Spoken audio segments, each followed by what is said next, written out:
Muy bien, amigos, ahora en la máquina de pensar vamos a recibir a alguien que ustedes ya conocen, Johanna Holt. ¿Cómo andás? ¿Andás bien? Muy bien, por suerte acá de visita a la capital.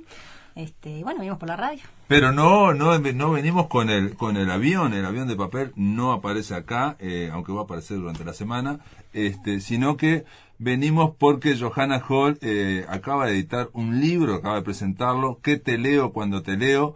Miradas hacia la literatura infantil uruguaya. Esto ganó el Fondo de Incentivo Editorial 2022 del año pasado, que lo lleva adelante la Intendencia de Maldonado, ¿no? La Intendencia de Maldonado es un fondo regional, y que lo que se hace es editar, pero se presentan propuestas de muy variada índole, ¿no?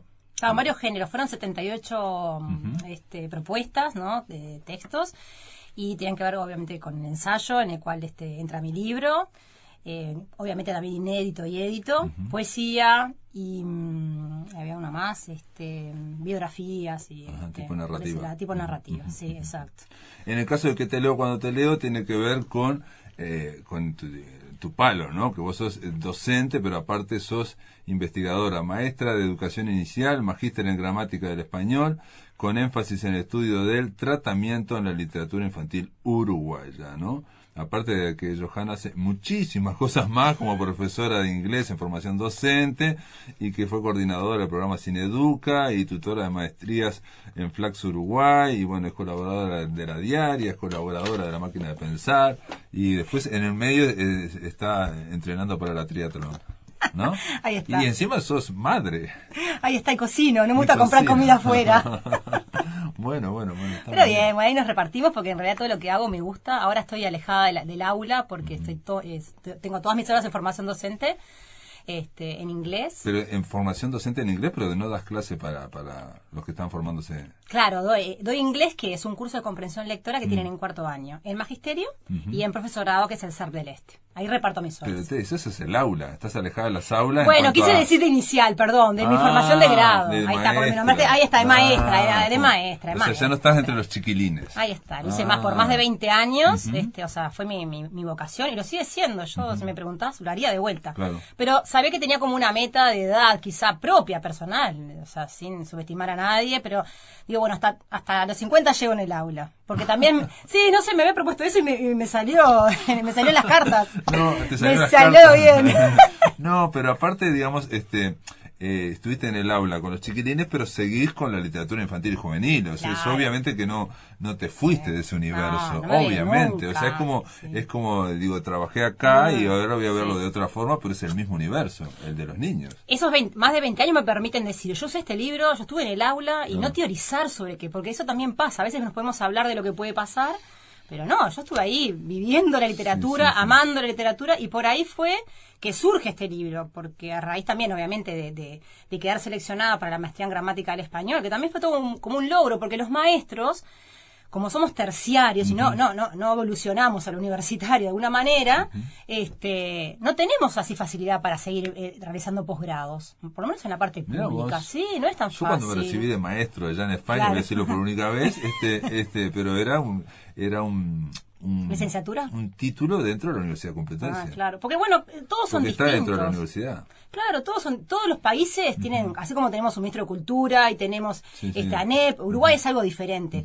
Nuestra educación, formación docente es terciaria. Cruzás de repente a otros países y es universitaria, pues son licenciados en educación o con énfasis en pedagogía. Y bueno, nosotros quedamos en terciario, y realmente una de las cosas que le hace falta, o sea, que tenemos ahí como misión, es eso, de poder continuar una línea de posgrado que si es universitario, seguís adelante. Claro. Tenés una capacidad de entrada. Y de hecho, cada vez más en la universidad, como que tenés que hacer posgrados, cada vez más, ¿no? Algo que era una cosa excepcional antes, ahora que es casi lo mayoritario, ¿no? Claro, mucha gente sigue y recién empieza a trabajar cuando termina el doctorado. Claro. ¿Es así? Tendría que ser la línea. Muchos países como Finlandia es la línea de profesor. Recién está en el aula cuando tiene el doctorado. Claro, eso te permite investigar. Sí, pero estamos hablando que entonces estás como 12 años también, Total, ¿no? sí, entras como medio tardío. ¿no? Está bastante. Pero bueno, lo importante aquí es, y yo te entiendo perfectamente, no es lo mismo alguien que teoriza sobre la literatura infantil y juvenil, o que, atención, son todas miradas válidas, obviamente, ¿no? Sí. O incluso sobre la propia educación infantil, ¿no? La enseñanza sin haber pisado nunca un aula a aquel que trabajó y aparte que conoce la institucionalidad y conoce todas las mecánicas también, ¿no? Porque las tuviste que vivir. Claro, y después, bueno, relacionándolo con esto de la maestría, todo lo que había vivido en el aula me empezó a hacer ruido. Entonces, obviamente el enfoque es lingüístico de este libro, se mira bajo la lupa lingüística. Y este es el fruto de tu maestría. Claro, es la versión o reescritura ensayo de lo que es la tesis. Porque ahí también pensé, bueno, una tesis sí la había leído gente, está en un repositorio, está en el RIDA, está en Colibrí, está, uno pone Johanna Holt y aparece. ¿Y tu está tesis para leer. de cómo se llamaba la tesis? Se llama El tuteo y el voceo en la literatura infantil uruguaya, destinada a 4 y 5 años. Porque también hice un segmento, no consideré 3, 4 y 5 años, porque 3 años tiene otro alcance, los libros diferentes, entonces segmenté y tomé 4 y 5 años. Pero es inicial. Pero muy específico, ¿no? Sí, 4 y 5 años, literatura infantil y juvenil para esos 4 y 5 años, y estudiar el tuteo y el voceo. ¿Por qué? ¿Por qué? Porque a raíz de los seminarios uno empieza a estudiar todo este tema gramatical, ¿no? Este fenómeno en Uruguay que está en variación, muy importante, que tenemos 4 posibilidades, los uruguayos, diferentes a los argentinos, por ejemplo, que tienen 3. Me empecé a preguntar, bueno, ¿y los libros que le estamos leyendo a los niños? ¿Qué formas tienen? ¿Tuteantes, voceantes? ¿¿Cómo es? Porque hasta ese momento... No, hasta ese momento no me lo había preguntado. No, y yo miraba y conversaba con mis colegas. Y digo, cuando vamos a elegir un libro, ¿cómo lo hacemos? Hay criterios de selección, ya sabemos, por el tema. Sí, mirá qué lindo llegó uno nuevo de tal escritor, tal, este es divino, te lo recomienda alguien. Jamás alguien te va a decir no, porque tiene las formas voceantes que son las que utilizamos ahora. Esa fue mi gran pregunta. No, y aparte, digo, en esa gran pregunta después, bueno, ahora vamos a hablar de tu investigación, pero es también no solamente lo que se le lee a los gurises, sino cómo y quién lo lee, ¿no? Claro. Sí, porque hay una mediación del lector. Claro, son 4 y 5 años. Obviamente tiene que haber una mediación porque ellos no saben leer. Y entonces vos descubriste, o bueno, por lo menos registraste, que aquellos que leen a los de 4 y 5 años van cambiando lo que leen. Obviamente, no lo leen tal cual. Ahí está, porque bueno, yo ya sabía, uno tiene sus hipótesis también y bueno, después trata de comprobar.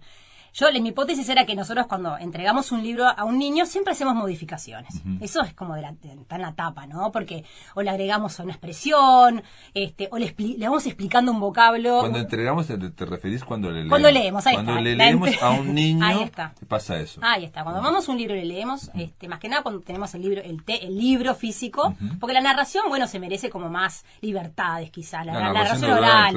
Claramente. Exacto. Pero cuando tenemos un libro también pasa eso, porque por un lado, el lector adulto se apropia de ese libro y hace como su traducción. Claro. O sea, hay como una doble mediación. Una del escritor y otra del adulto que selecciona y lee.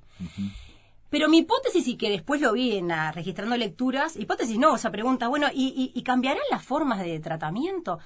También basándome... ¿De tratamiento de voceo o tuteo? Ahí está, que le llamamos, en lingüística es formas de tratamiento, de la segunda persona de singular, todo eso, ¿no? O sea, cómo nos tratamos dos personas que están, ¿no? Que estamos, son los interlocutores, estamos hablando, bueno, cómo nos tratamos.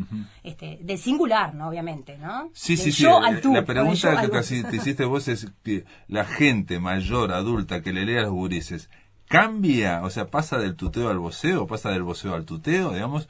¿Modifica eso o no lo modifica? Claro, eso fue lo que me pregunté. Digo, ¿pasará eso? Entonces empecé a registrarme. Me planteé con la tutora y dije, bueno, vamos a ver qué pasa. No era nada, es una metodología original. No sabía utilizar. O sea, me había rastreado, no sabía utilizado para estudiar este fenómeno, ¿no? ¿Pero qué metodología es? Es, bueno, comparar la lectura que le vas a hacer a un niño. La variable es un adulto, un texto nacional, ¿no?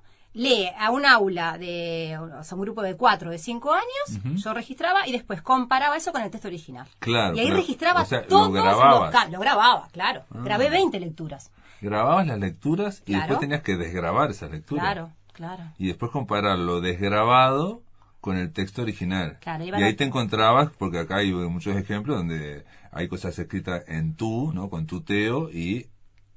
O si no, va cambiando la forma de uno dice, yo qué sé, el texto dice, hacía mucho frío y la persona dice, hacía mucho frío. Exacto. ¿No? Registré todo. Registré todos los cambios. Claro, no son libros muy extensos, porque de inicial llegarán a 800 palabras. Eso también ayuda por un lado porque son textos más cortos, pero por otro lado no hay tantos diálogos. Entonces también había pocas formas. Eso también lo hace un poquito el experimento, por así decirlo, el trabajo de campo más acotadito. Tenés 3 diálogos, 3 formas voceantes o punteantes. Bueno, y yo fui a los jardines de Maldonado, que también utilizaban estos libros, tenían estos libros de la Biblioteca Solidaria, que es el Unicorpus, que son libros que hay en muchas escuelas de contexto del Uruguay, y que ya hay gente que lee, ya van padres, están como aceitados en eso. Bueno, entonces elegí 10 docentes y 10 adultos cualquiera, hasta un auxiliar de servicio leyó. Para que lean. O sea, vos le pediste a la gente, pueden venir a leer. Exacto. Y no les dijiste nada de cómo era el experimento, obviamente. No, obviamente ellos tenían que estar de acuerdo, pero era una lectura anónima, ni siquiera decía el nombre, sí las variables, porque bueno, después consideré la edad, el origen, les hice una pequeña entrevista también que está de algunas que pensaban del tuteo, que pensaban de la lectura, de dónde eran, y también para un poco identificar si eran tuteantes o voceantes esas personas, pues yo tenía que catalogarlas. Bueno, esta persona es mayoritariamente tuteante o voceante, como variable, ¿no? Y ahí empecé a registrar. ¿Lo hacías antes de la entrevista? ¿Antes de que yo después. Después. La entrevista fue después. Porque si vos, claro, digo, si no la entrevista ya quedaba sesgada. Exacto, y aparte ya te estaba diciendo que te interesaba el tuteo y el voceo, obviamente, si lo hacías antes, ¿no? Primero iba a la lectura, primero iba a la escuela, después, invitar a ver quién, coordinar esas 20 lecturas en distintos jardines, después tener a los niños, grabar solo la lectura y después nos quedamos un ratito conversando. Y hay una ficha, y bueno, había varias preguntas, 19 preguntas. Y con esto que tiene que ver del origen, también de dónde se habían formado lingüísticamente, dónde habían hecho la escuela, porque mucha gente se fue para Maldonado, entonces de repente hizo la escuela en Rocha. Sí, vienen de otros del interior, de otros lados del interior, claramente. Es aluvionar la población allá.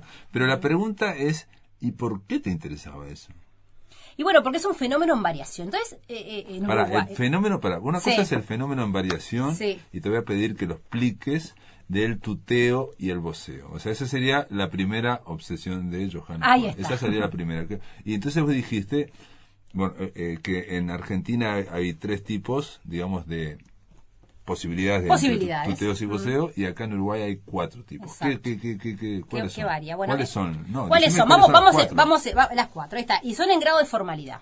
O sea, cuanto más formal la situación, porque también hay situaciones comunicativas que demuestran que se denominan relaciones de poder, en el sentido simetría, ¿no? Cuando tengo menos confianza con la persona, o la trato con más a la autoridad, por la edad, etcétera, ciertos factores, la trato de usted, ¿no? A la persona mayor, a la maestra, al profesor, a la persona que no conozco en la parada del ómnibus, la trato de usted tiene. Luego viene el tuteo. Tú tienes, ¿no? Que está un poco relacionado con el tema de algunas zonas de Uruguay, y que utilizamos también, ¿no? A veces con los niños, ¿no? O sea, digamos, el tuteo está en Rocha, Maldonado, pero también en Montevideo ocurre, o en otros países, en otros lugares, digamos, ¿no? O sea, cercanos a Montevideo. Claro, hay formas preferentes, ¿no? Porque también ahí bajamos un poquito de la confianza. Entonces usamos el tú para no usar el usted, ¿sí? Pero hay zonas enclavadas. Pero tú implica distancia igual. Sí. Tú estás segura de lo que me estás diciendo, algo así, ¿no? Claro, implica distancia, implica de repente también eso de la zona.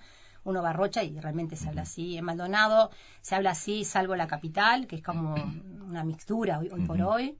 Y quedamos por ahí. ¿Y la tercera? Y la tercera es la forma híbrida, que vendría a ser tú tenés, que es mayoritariamente usada en Montevideo por personas de más de 40 años. Eso lo dicen las investigaciones.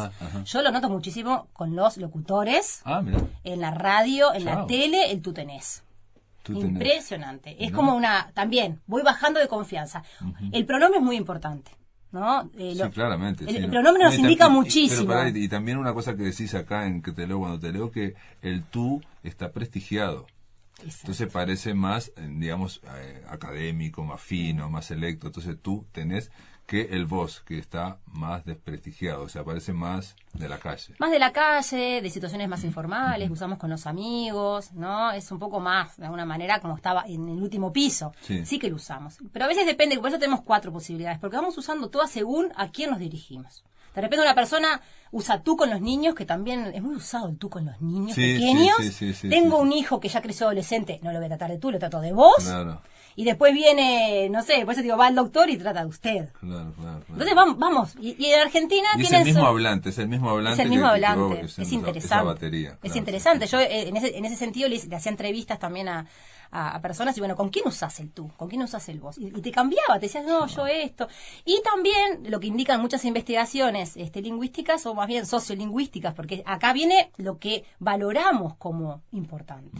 Y acá también tiene que ver mucho de mi libro, porque es un libro que tiene una marcada sesgo de la sociolingüística, de las actitudes que tenemos hacia las formas que utilizamos en el lenguaje. Para expresarnos y que se expresan, no solamente estás comunicando un contenido lingüístico, sino que tiene que ver con toda el lugar que estás en la sociedad o como lo estás viendo al otro, ¿no? Claro, ¿y qué pensás que lo que cómo se tiene que hablar y cómo se tiene que decir? Es la construcción del discurso y de acuerdo al destinatario, ¿no? Exactamente, y en los libros, imagínate, también, desde Bourdieu hay muchísimos autores que dicen el lenguaje que les damos a los niños, o sea, dice mucho, porque acá está valorado lo que pensamos como sociedad, que el niño pequeño tiene que aprender. Entonces hay mucha ideología, no es solamente que para ver el tuteo y el voceo como un fenómeno de variación, sí lo es, pero atado a que lo que está acá es lo que consideramos que los niños tienen que escuchar. ¿Cómo lo tratamos? Aquí, una de las, digo, para que no haya mucho suspenso, a vos te digo que había como un 80 y pico de por ciento, casi un 90% de voceo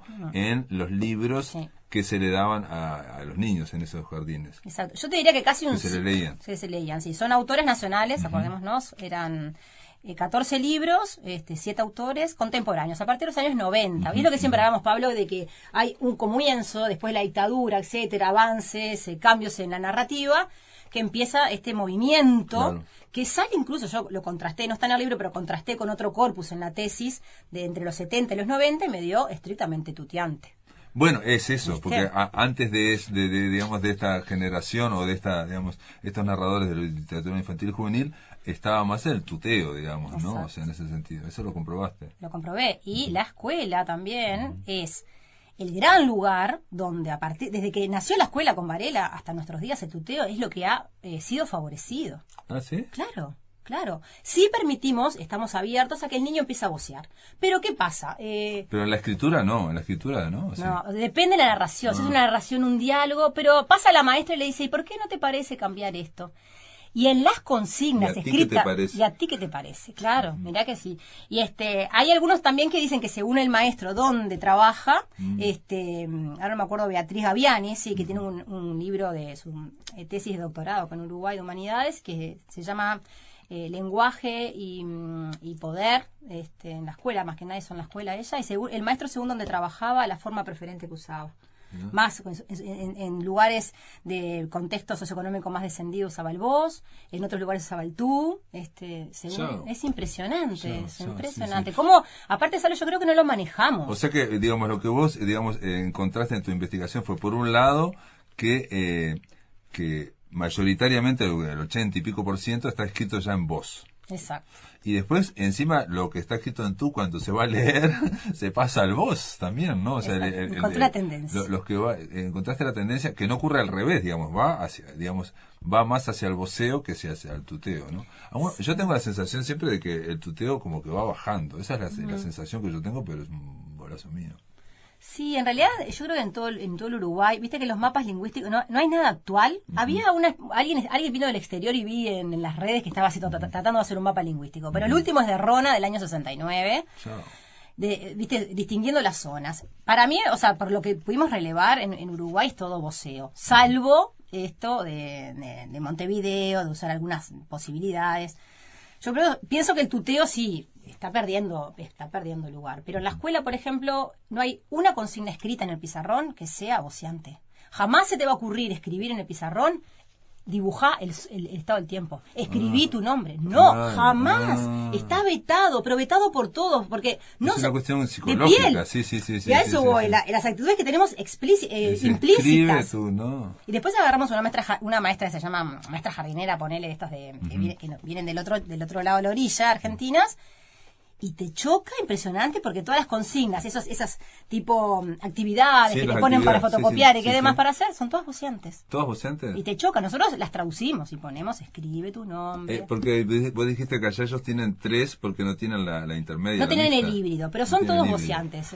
Generalmente son todos voceantes. Todos voceantes, sí, totalmente. O sea, es un voceo estable, se llama. O sea que serían 4, ¿no? Usted tiene, ¿no? Tú tenés, vos tenés y tú tienes. Esas serían las 4. Esas serían las 4. Esas serían las 4.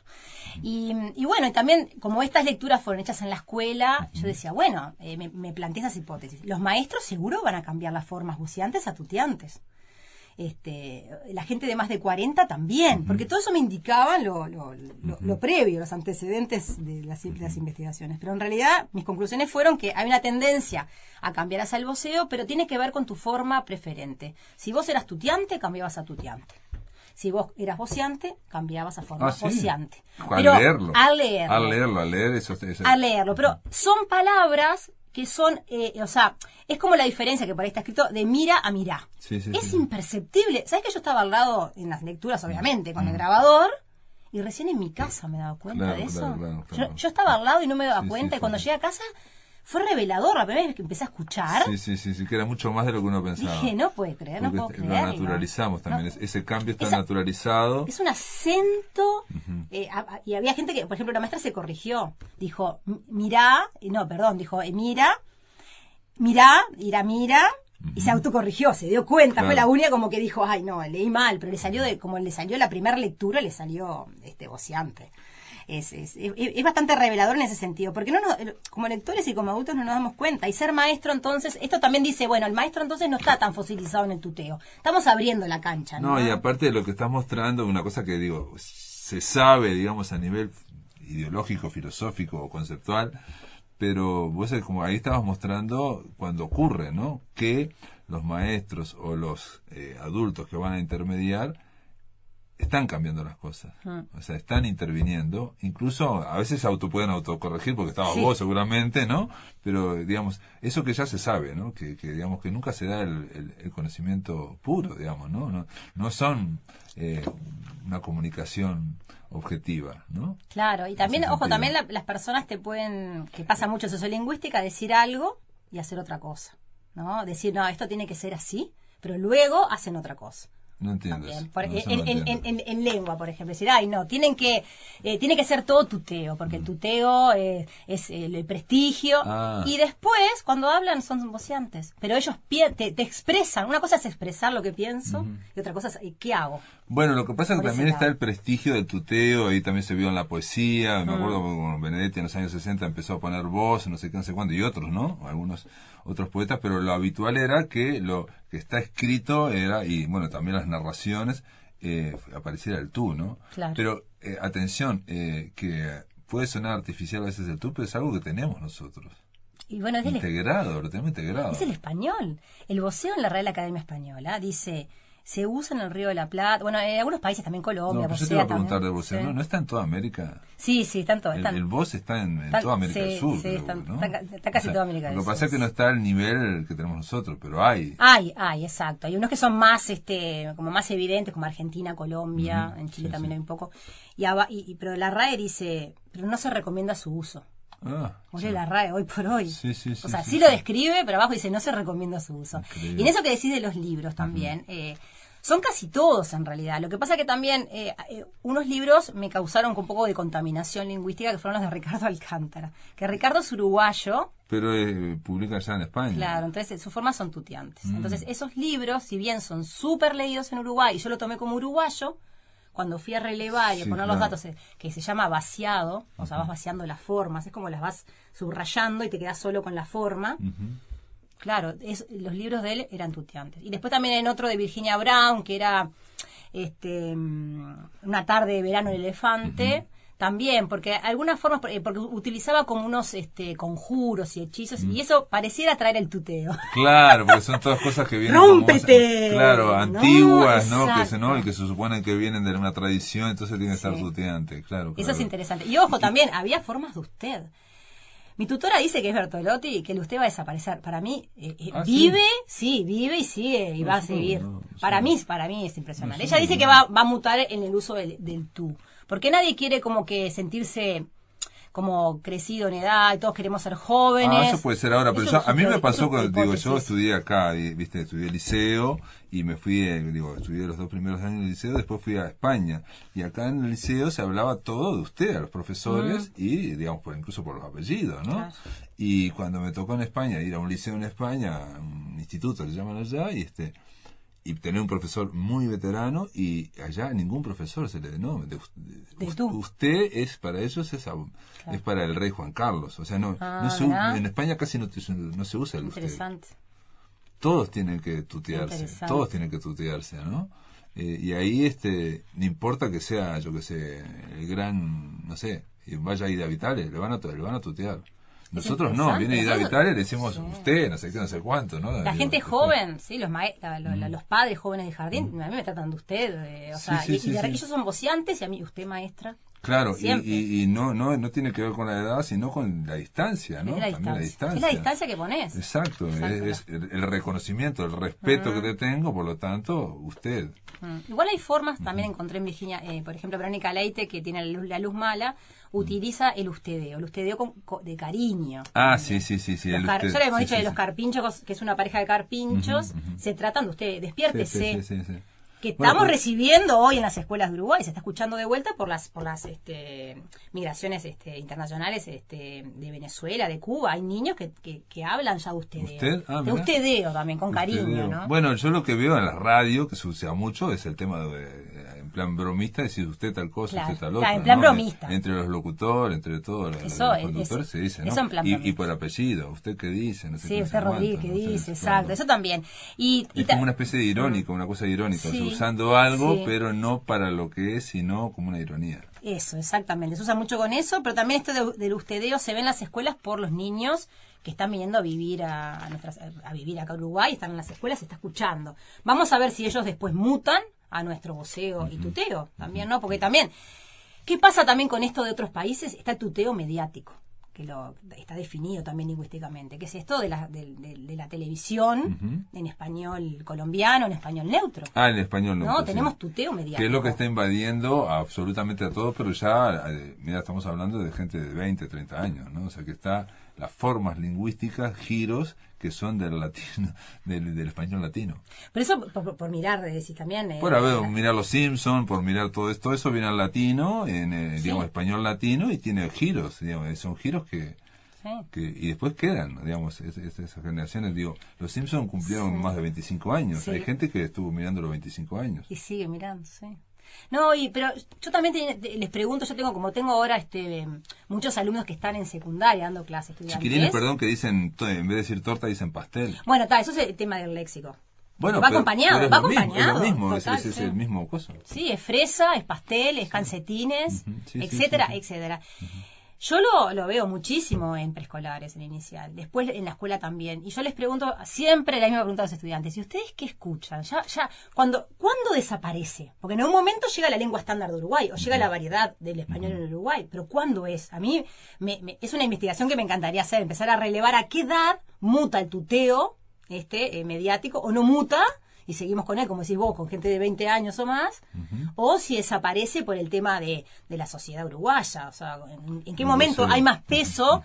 ¿Pesa más el amigo que te habla o lo que ves en la tele, lo que consumís? Porque pasa en Argentina también. A mí me encantaría también cruzar a Argentina, que hay más voceo todavía, y pasa lo de tuteo mediático. Miramos lo mismo, estas cadenas de televisión. Claro. Todo el mundo mira lo mismo. El español latino es para toda América Latina, ¿no? Claro. Ahora también, digamos también acá cuando en tu columna hablamos una vez con la directora del Biblioteca Solidaria y del PROLE, creo que se llamaba, y donde hay gente que se trae de afuera a leer, digamos, ¿no? Claro. Y ellos no sabían también que esa intermediación va generando cambios, ¿no? Acá vos mencionás, lo mencionás al final en las conclusiones de tu trabajo, y decís que bueno, que no hay... otro tema que mencionás, el tema de la crítica, que falta crítica literaria infantil, de la literatura infantil y juvenil. Aparece ahí citada Malí Guzmán, entre otras, ¿no? Aparece, de que no hemos logrado atraer a los críticos, ¿no? Los buenos críticos que tiene Uruguay, literarios, no se acercaron nunca a la literatura infantil y juvenil, ¿no? Sí, no los hemos traído y no hemos generado espacios en la academia. Y hay muy poquitas tesis y artículos, y es lo que siempre decimos, la pata que está faltando hoy en Uruguay es eso, porque la producción, ¿no? Hizo boom. Pero ¿qué pasa, no? Todo es, sí hay libros, pero todos son dentro de son literatura infantil. Claro, ¿no? No, sí. Obvio, pero tiene que haber puede decir que no hay ni siquiera un canon, digamos, no está organizada una estructura canónica de decir, bueno, esto es buenísimo, estos son excelentes, estos están más o menos, no hay esa jerarquización, o sin embargo, más allá de ponerlo en esa jerarquización, tratar de darle un abordaje, ¿no? ¿no? Un abordaje de lector. Hasta hay temas. ¿Qué temas se están tratando hoy que no se trataban antes? ¿Qué corrigen las editoriales? Que atraviesan, y un panorama, también un panorama que no se hace normalmente. Un panorama, digamos, esto va para allá, lo más predominante en tal generación fue tal. Vos mencionás acá dos generaciones que no entendí nada, que es generación Sapo y la generación Finis. Sí, eso está como capaz que le faltó un poquito más de descripción porque es parte de la tesis. Generación Sapo vendría a ser todos estos escritores a partir de los 90. Sí. Que viene a raíz de Sapo Ruperto. Y la generación Finis es la que se está terminando, ¿no? La de 70 a los 90, esa generación que ya venía o de antes, que tiene que ver con estos usos finis. Pero por el fin, por de la fin. De finiquitare. Y sí, ya no lo ven más. ¿Y quién le puso ese nombre? ¿Vos lo pusiste? Lo pusimos con la tutora, para darle un nombre terrible, que generara suspenso. Tremendo el nombre que le dieron, finis, así, ¿no? Cortaron todo lo que sobra, hay que cortarlo. No, para nada. Es como que de a poco se fue amalgamando. Obviamente son lindos, o sea, hay súper autores, escritores que se jugaron en ese entonces, de los 70 al 90, como Auli, se jugó la vida en publicar, no había nada de publicaciones.